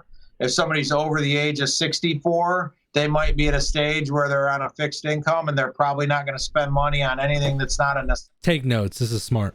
So we're going to get into the back of Ads Manager, and we're going to build a very, very specific targeted audience. And then we're going to put money behind that. And that, when you run an ad like that, that has nothing to do with people that have liked your page. You've defined an audience that you want to show that ad to, that has that likelihood those people haven't liked your page.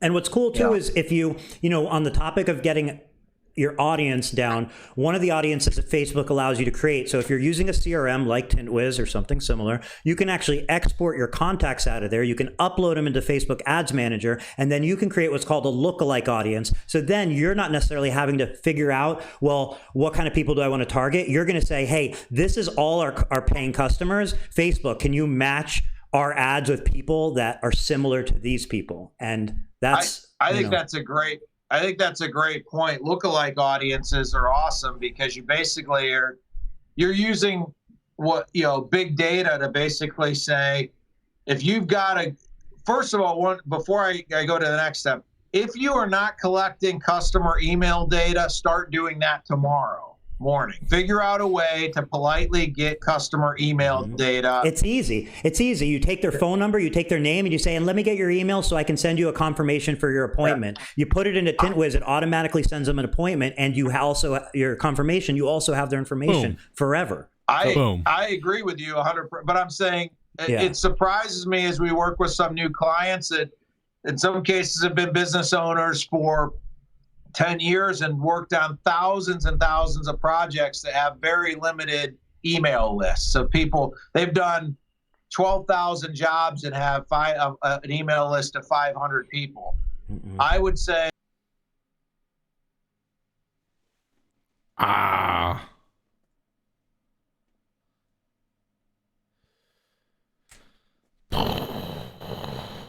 Asset you own.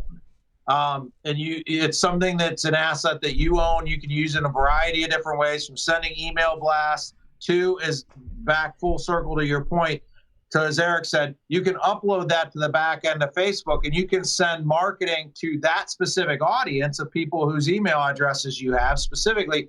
And you can also say, because this group of people, if the group is sizable enough, because this group of people have made a decision to buy from me, utilizing statistics and big data, you can say, find me another group, another group of 50,000 people that look like these people. And although it's not an exact science, the power of statistics is if this group of 5,000 people have made a decision to buy from you, and Facebook uses all the data that these people put into their profiles to find 50,000 more people that closely match these 5,000, your likelihood of converting these 50,000 people, or a high percentage of them, is dramatically better than just a 50,000 person random sampling. I'm not trying to use like weird like stat type terms, but my point is, Facebook is not a social media platform. It's a data platform. And it's probably the best data platform that we've ever seen in the history of the world, because the data that's in there that we've populated ourselves by product of being on the website and liking sports teams and different pages we follow and things like that have made that data as good as any data out there. It's literally, if you're not utilizing the power of the data that Facebook has collected, you're really missing out. And lookalike audiences are a way to take advantage of all that data that is too difficult for our minds to understand and requires those high-end algorithms. And Facebook wants to do a good job for you because they want you to spend more money. So that's exactly. Ricardo asked, are you using LinkedIn ads for smaller, medium-sized window film companies? If so, how effective do you find that platform for advertising? I hear them talking, but I don't see them moving. I think LinkedIn is definitely becoming important platform. I think specifically for commercial property owners or commercial property type work, I think it's becoming more and more popular because you can really target people with specific job titles at certain, you could say, I want to reach people that work at CB Richard Ellis in the XYZ city, and that have a facility manager job title. You can really get granular on who you're putting it in front of. It's a little bit more expensive than some of the other platforms because LinkedIn has an artificial floor that the market isn't totally defining the cost of LinkedIn advertising. They're sort of manipulating that a little bit. I also think that you can get good organic reach on LinkedIn right now. It's a platform that still is allowing you to get a lot of good organic reach. So I think the first thing I would say is to get involved with LinkedIn, join some different groups on LinkedIn, things like that, and try posting not some, hey, buy this from me type of post, but try posting some things that are informational and beneficial and educational, and put those in some of the relevant groups and be active in the relevant groups. Don't let the only posts they ever see from you be you trying to sell something. Right. And I think you can get a lot of traction in LinkedIn organically. I do think you can utilize LinkedIn ads. I think it's a little early. They're a little pricey, but I think if you really figure it out, you definitely, for certain clients, I would say we have done LinkedIn ads, but I feel like it's more been on larger geographic areas where we can get a pretty good audience of people with the job title of facility manager, let's say. If you live in a smaller town and you have in a 50-mile radius of you, if there's only 100 people with the title facility manager, it might be kind of hard to reach those people. But if you're in a bigger geographic area, like if you're covering New York City, there's probably 1,000 facility managers that work for CB Richard Ellis alone in Manhattan. And then you throw in Knight Frank, and you throw in Jones, Lang, and LaSalle, and you throw in some of the other property managers, and all of a sudden you can create an audience of people that work for commercial property management companies that have the title of facility manager. Maybe in Manhattan, you can build an audience of 5,000 people that do that specific job. And then you create a post that you think would resonate with a facilities manager, like if your tenants are uncomfortable because the zoning on your HVAC system is not proper, so half the floor is hot and half the floor is cold, that would be something a facility manager might catch their attention. So again, a lot of it is matching. I think you have to start thinking about any ad buy is matching the audience with the content. If you create a piece of content, you need to be keep in mind, like, who am I trying to reach with this content? And you need to match the audience with the content. If you're trying to reach people for facility manager type work, think about what would they be interested in. They're probably going to scroll right past a window tint type post. You have to reach them with, like, are your clients are your tenants uncomfortable? Something you have to reach them with something that's going to get their attention. Right, because they're going to be thinking about their clients. So if you can hit them with their clients, they're going to think about that. If you're going to hit them with window tint, that's not on their mind. They're going to pass it before they even know what you wrote. Billy asked, he said he's guilty of using his phone mostly. Is he missing out by not using his computer? So can you do everything that we've talked about today from a phone? Ad managers, Google My Business, everything from your phone? Or is there an advantage to actually using a desktop or a laptop? I will be 100% honest in the fact that there's an ads manager app on the phone that I have that I utilize, but I do not feel like I rarely use it because I don't feel like that there may be all the options available there, but it doesn't seem as intuitive for me to use. It's harder for me to access those or figure out where they're at. So I rarely use it just because I feel like it's harder for me to find. I just know the desktop version so much better that I tend to always go there. I feel that exact way. Those options might be available on the app. I just haven't spent enough time to figure out if they're there or not. So again, I don't want to mislead you and say they're not there. They may be there. I found when I'm using the app, it takes me twice as long to get done what I want to get done. So I just don't do it that way. I do the same thing. It's way easier on desktop. I get exact same thing. Exactly what Patrick just said. I have the apps on my phone, but it's always easier to jump on the desktop. It's a lot of information, so you may actually not realize it's easier to find on a laptop. And a laptop these days, you can buy a refurbished MacBook Air for $300 or $400 on Amazon, and it'll serve all the purpose you need. So just like, it's definitely worth the investment, in my opinion. I think everybody should have a computer. So popped up on the screen. So we reached the bottom of the comments. We are out of questions. I have a list of everyone who asked a question. I've pasted them into this random name generator that's up on the screen.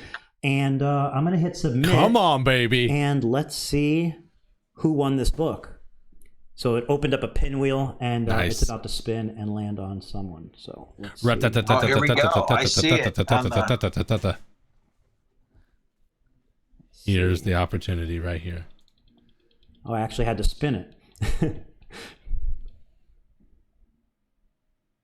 Imagine if this landed on me. Oh, it almost did. Oh, man. It's got me tense. I'm like... Matt Blackmer! Tint right. stuff. Looks like... What do you have to do? Did it spin? I didn't see it spin. It's there fun. we go. Yeah. There's a little delay on watching it. So me and you are in current time. And but yeah, it just spun, and it landed on Matt Blackmer. So, oh my gosh, I can't believe Matt won. Matt, and get that book to him. So yeah, cool. Well, I see a lot of faces of like upset faces about the spin. No, I see a lot of the floating. Hey, I used class I think tools. we did it as I guess democratically as you possibly could do to make sure we weren't influencing it at all. Yep, I use classtools.net. They have a random name picker, and I have no affiliation with them. I didn't build this tool, so I'm messaging Matt right now. Congratulations on winning.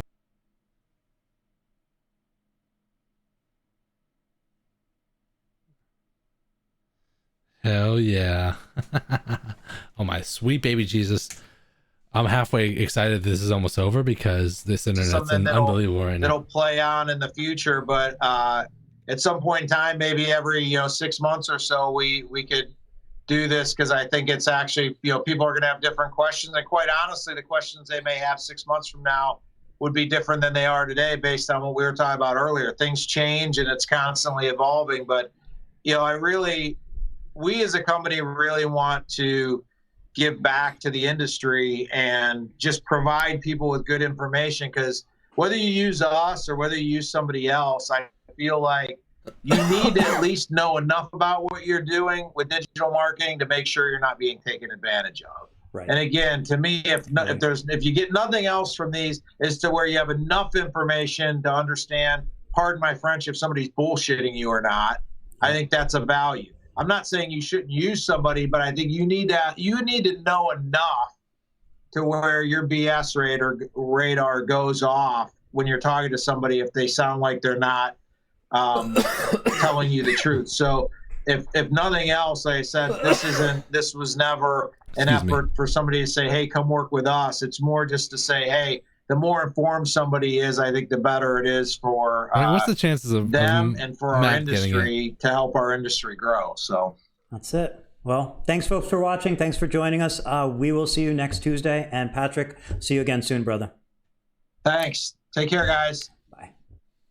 Ding, ding, ding, ding, ding, ding, ding, ding, ding, ding, ding, ding, ding. All right, that's it, guys. Wrapping it up. Yeah, that was it. Let me see here. That's what I'm looking for right there. If you guys want to get if you didn't see the beginning of it because I didn't hop in there right away, you can go on Facebook and go over to the Tint Wiz group page, and then you can find it right there if you missed the beginning. But thank you guys for joining us.